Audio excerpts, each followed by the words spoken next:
ওয়ালাইকুম আসসালাম।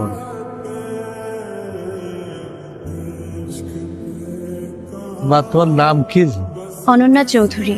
পড়াশোনা করতেছো? আমি বিবিএ কমপ্লিট করেছি। পরবর্তী প্ল্যান কি? ব্যাংকে চাকরি করার ইচ্ছা আছে। অয়ন, তোমার কিছু জানার আছে? আমার মনে হয় ওদেরকে একটু আলাদা করে কথা বলতে দেওয়া উচিত। আসো বাবা।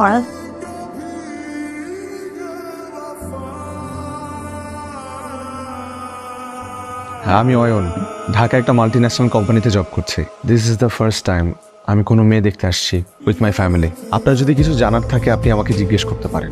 ঢাকায় কি একাই থাকা হয়? জি, একটা ছোট বাসা নিয়ে। আপনার বাকি তো ভালোই কথা পারে, আর কি কি পারে ও?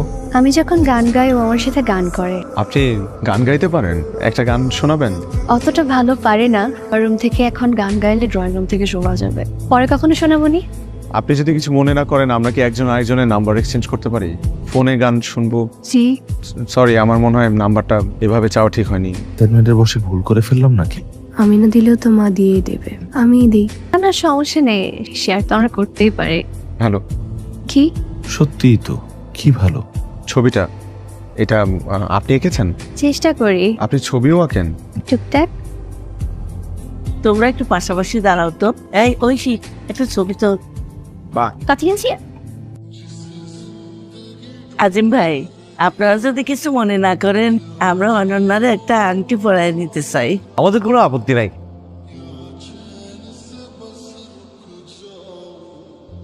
ভাইসাব, কিছু মনে না করলে একটা মাস সময় চাই। আমার ছোট মেয়ে তো, তার এই হাসি আনন্দের মধ্যে সবাই লই সাথে দিতাম চাই আর কি। তাহলে আমরা একটা ভালো দিনক্ষণ দেখে বিয়ের তারিখটা পাকা করে ফেলি। মনে হলো অনন্যার সাথে একবার কথা বলা দরকার। হ্যালো, হ্যালো, কে বলছেন? আমি অয়ন। সরি, বুঝতে পারিনি প্রথমে। ঠিক আছে, সমস্যা নেই। সেদিনের পর কয়েকদিন কেটে গেল, ভাবলাম একটু কল দিই, কথা বলি। কেমন আছেন আপনি? ভালো, আপনি? আমি ভালো আছি। হুট করে মা সেদিন আংটি পরিয়ে দিল আপনাকে। আপনার মতামত তো জানার সময় পাইনি। আমি ভাবছিলাম যে আমরা একটু একজন আরেকজনকে ভালোভাবে জানি, একটু কথা বলি। বুঝতে পেরেছি, আমিও আসলে প্রস্তুত ছিলাম না। আচ্ছা, আপনার কি আরো কিছু জানার আছে? একজনকে জানতে হলে তার সাথে মিশতে হয়, এভাবে জিজ্ঞেস করলে তো হয় না। আপনি অনেক সুন্দর করে কথা বলেন। Thank you. আজকে রাখি তাহলে। নিজের যত্ন নিন। সমুদ্র আমাদের দুজনেরই পছন্দ, তাই সমুদ্রের পাড়ে আমাদের দেখা করার জায়গাটা ঠিক করলাম। আপনি এভাবে তাকিয়ে আছেন কেন? আপনাকে আজ বেশ সুন্দর লাগছে। আচ্ছা, আপনার পছন্দের রং কি? আমার সব রঙই পছন্দ। আপনার? সাদা। সাদার মধ্যে একটা শুভ্র ব্যাপার আছে। বোঝা যায়।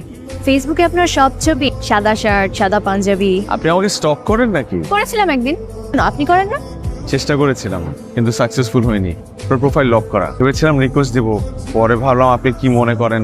আপনি তো কদিন পর আমাদের বাসায় আসবেন, তখন আপনার প্রোফাইল থেকে একটা অ্যাড রিকোয়েস্ট পাঠাবো নিজ উদ্যোগে। আপনাকে হাসলে খুব সুন্দর লাগে। আপনি কখনো প্রেম করেননি? আচ্ছা, আপনি কি এটা জানার জন্য আজকে দেখা করতে চেয়েছেন? না না, দেখেন সবারই তো অতীত থাকে, এমনিই জিজ্ঞেস করলাম। আমি আসলে এই বিষয়গুলো নিয়ে কথা বলতে চাই না। কলটা আমার ফ্রেন্ড দিয়েছিল। এখন যদি আমি কল ধরি তো অনেকক্ষণ কথা বলতে হবে, এই জন্য কেটে দিলাম। আমি সরি আইন, আসলে এভাবে হুট করে এই প্রশ্নটা আপনাকে করা ঠিক হয়নি। ওকে, আপনাকে একটা কথা বলবো? আপনার কাছে অনেক হ্যান্ডসাম লাগছে। আমাকে আপনার পছন্দ হয়েছে? আমার মনে হয় কি, ভালো লাগার বিষয়টা আসলে এক দুই দিনে হয় না, সময় দিতে হয়। দেখা করে অনন্যার প্রতি ভালো লাগাটা আরো বেড়ে গেল। অফিস, বিয়ের, শপিং সবকিছুর মধ্যে সময়টা খুব তাড়াতাড়ি চলে যাচ্ছে। এর মধ্যে বিয়ের সময়টাও ঘনিয়ে এলো। এই পাঞ্জাবিটা কেমন লাগছে? অনেক সুন্দর লাগছে। দাঁড়া, এটা প্রোগ্রামে পরা যাবে? হ্যাঁ। আরে বাটনটা লাগালে সুন্দর লাগবে। হ্যালো, হ্যাঁ বিয়ে সাহেব, কি খবর? হ্যাঁ,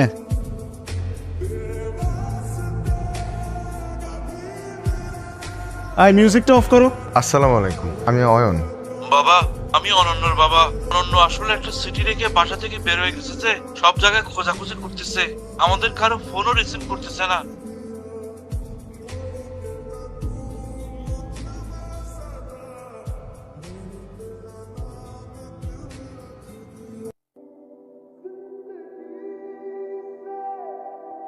অয়ন, আমি আপনাকে অনেকবার বলার চেষ্টা করেও একটা কথা কখনো বলতে পারিনি। আমি একজনকে ভালোবাসি, কিন্তু বাসা থেকে ছেলেটাকে মেনে নেয়নি। সেদিন মা বলেছিল আপনারা শুধু দেখতে আসবেন, তারপরের ব্যাপারগুলোর জন্য মোটেও প্রস্তুত ছিলাম না। তুমি না বললে ওরা দেখতে আসবে, তা আংটি পরিয়ে দিয়ে গেল। বাসায় অনেক ঝগড়া করেছিলাম, তারপর নিজেকে অনেক মানিয়ে নেবার চেষ্টা করেছি সবকিছুর সাথে, কিন্তু পারিনি। এতে আপনার কোনো দোষ নেই, আপনি সত্যিই একজন ভালো মানুষ। আমি জানি আপনি আমাকে কখনো ক্ষমা করবেন না, ক্ষমা চাওয়ার মুখও নেই আমার, কিন্তু আজ আমি সত্যি অসহায় নিজের ভালোবাসার কাছে। দোয়া করি আপনার জীবনে এমন একজন আসুক যে আপনার ভালোবাসার যোগ্য হবে।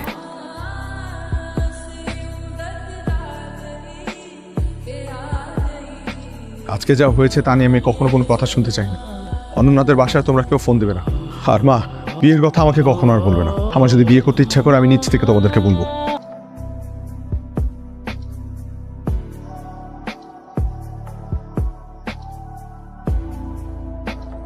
জানি না এই কষ্ট আমি ডিজার্ভ করি কিনা। দোয়া করি আমি তোমাকে না পাইলেও যে তোমাকে পেল সে যেন তোমাকে সুখে রাখে।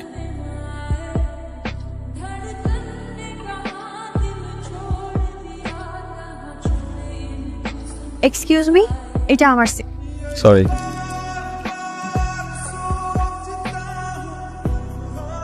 হ্যালো হ্যাঁ হ্যালো, আসিফ, তুমি ফোন ধরো না কেন?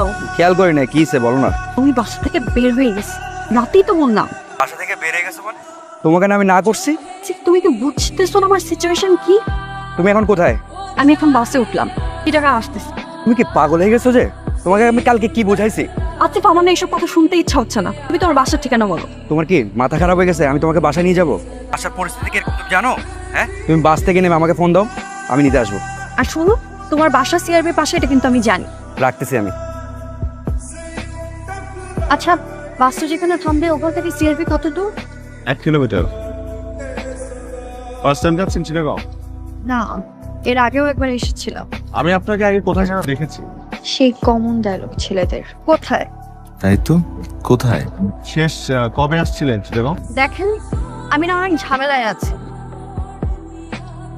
সরি, আমার মনে হয় আমি আপনাকে 2 বছর আগে দেখেছি ট্রেনে। আপনি আপনাদের ফ্রেন্ডের সাথে ছিলেন। হ্যাঁ, একটা বিয়ের দাওয়াতে এসেছিলাম।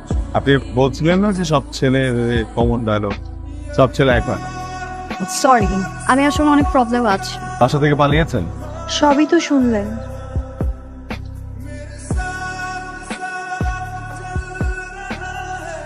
একটা কথা বলি, জি বলেন। আপনারা মেয়েরা এমন কেন? মানে কখনো কি ভেবেছেন যে ছেলের সাথে আপনার বিয়ে ঠিক হয়েছে, সেই ছেলেকে মাঝ রাস্তায় ফেলে বয়ফ্রেন্ডের সাথে পালিয়ে যাওয়াটা কতটা বড় অন্যায় হয়েছে সেই ছেলের সাথে? ভাবেননি? বিয়ের দিন সেই ছেলেটার উপর দিয়ে কি যায় একটাবার সেটা ভেবে দেখেছেন? না, ভাবেননি। কারণ আপনারা স্বার্থপর, শুধুমাত্র নিজেদের কথা ভাবেন। নিজেদের স্বার্থ উদ্ধার হলেই আপনারা পালিয়ে যান। খুব খারাপ মানুষ আপনারা। যদি বিয়েই না করেন তাহলে বিয়ের আগে কেন বলেন না? বিয়ের আগেই না করে দেন। আপনি একটু ঠান্ডা হন তো। আর শুনেন, আমার কারোর কথা তো ভাবার দরকার নেই, কারণ আমার কারোর সাথে বিয়ে ঠিক হয়। বাসা থেকে পালিয়েছেন কেন? আসিফের কথা বাসায় জানাজানি হওয়ার পর বাবার সাথে আমার রাগারাগি হয়। বাবা কিছুতেই বেকার ছেলে মেনে নিবে না। এর মধ্যে বাসায় বিয়ের তোড়জোড় শুরু করে দিয়েছে। 2টা ছেলে অলরেডি না করলাম, এই সপ্তাহে আবার আরেকটা দেখি। তাই মার সাথে রাগারাগি করে বের হয়ে গিয়েছে। আর বিয়ের আশা থেকে পালানো, এগুলো আজকাল হয় না। হয়, কপাল পোড়াদের হয়। আই এম সরি, আমি আসলে না বুঝে। চলেন না।